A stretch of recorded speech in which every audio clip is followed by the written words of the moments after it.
আসলে ভিতরে কি চলছিল? আসলে ভিতরে চলতেছিল, মানে মানতে পারতেছিলাম না ওটা আসলে। ওইটা 6 হয়ে গেলে তো ম্যাচটা হয়তো আমরা জিতে যেতাম। আমার নিজের প্রতিও বিশ্বাস ছিল যে আমি এখান থেকে পারবো, বাট আনফর্চুনেটলি হয়তো আরেকটু ভালো ব্যাটে লাগলে, ব্যাটটা একটু ঘুরে গিয়েছিল আমার, আরেকটু ভালো ব্যাটে লাগলে হয়তো 6 হয়ে যেত। তো ওই সিচুয়েশনটা আসলে বিলিভ করতে পারতেছিলাম না যে কি হয়ে গেল। এই মাঠে আসলে 26 চেস করছে এর আগে। তো আপনাদের 19 টার্গেট ছিল, বেশ ভালোই ছিল। আসলে ওই সময় অঙ্কনের সাথে কি কথা হচ্ছিল? অঙ্কনের সাথে কথা হচ্ছিল যে আসলে আমরা দুইজনেই যেহেতু পাওয়ার হিট করতে পারি, সো আমাদের দুইজনেরই বিশ্বাস ছিল যে আমরা এখান থেকে ম্যাচটা জিতিয়ে নিয়ে বেরোতে পারবো, বাট আনফর্চুনেটলি হয়নি। ইনশাল্লাহ পরের ম্যাচে চেষ্টা করবো আবার।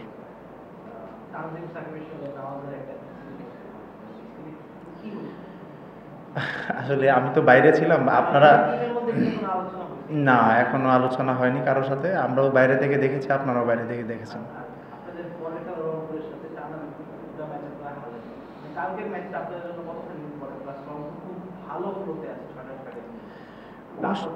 অবশ্যই প্রত্যেকটা ম্যাচই ইম্পর্টেন্ট, যেহেতু আমাদের ড্রিম হচ্ছে সামনের দিকে অনেক উপরের দিকে যাওয়া, সো প্রত্যেকটা ম্যাচই ইম্পর্টেন্ট। আমরা লাস্ট দুইটা ম্যাচেই খারাপ খেলেছি এরকম না, ভালো খেলেছি, বাট আনফর্চুনেটলি জিততে পারিনি।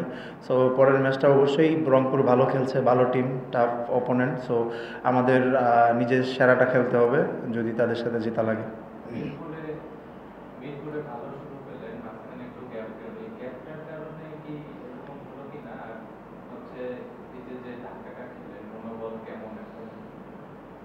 না আসলে ধাক্কা আসলে ওইরকম না, কারণ যদি দেখেন প্রফেশনাল প্লেয়ার সবাই এখানে এখানে আসলে দুইটা টিমে জেতার জন্য মাঠে নামে। সো একদিন আমরা জিতবো, একদিন ওরা জিতবে।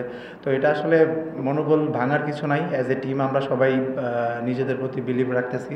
আমরা জানি যে আমরা কিছু কিছু জায়গায় মিস্টেক করেছি, তো এইগুলো না হইলে হয়তো আমরা আজকের ম্যাচটাও জিততাম।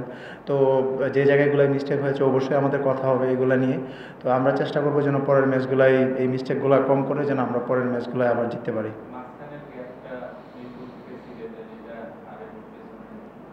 না আসলে এটা ম্যাটার করে না, কারণ আমি বললাম যে সবাই প্রফেশনাল প্লেয়ার এখানে, আসলে গ্যাপটা ওইরকম ম্যাটার করে না। তারপরেও একটা ইস্যু হইতে পারে যে একটা মোমেন্টামের খেলা টি-20টা, যে আমাদের মোমেন্টামটা হয়তো একটু ব্রেক হয়েছে।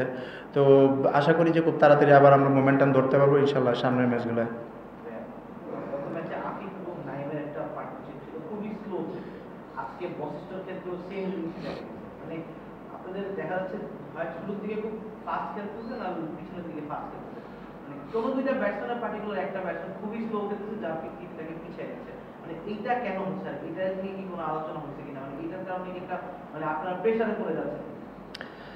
আসলে প্রেশার বলতে যখন আপনি অলমোস্ট 200 রানের মতো চেস করবেন, তখন আসলে প্রত্যেক ওভারই আপনার 8, 9, 10 করে বের করা লাগে।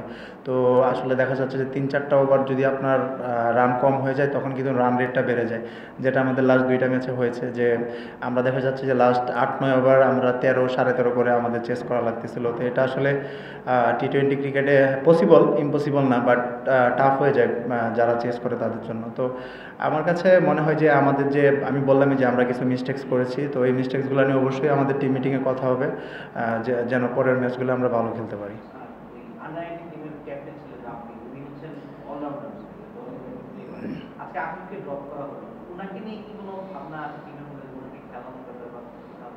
আসলে অ্যাকচুয়ালি এটা টিম ম্যানেজমেন্ট ভালো বলতে পারবে আমার থেকে, আমি আসলে এই বিষয়ে অবগত না। Thank you. থ্যাংক ইউ ভাইয়া, থ্যাংক ইউ।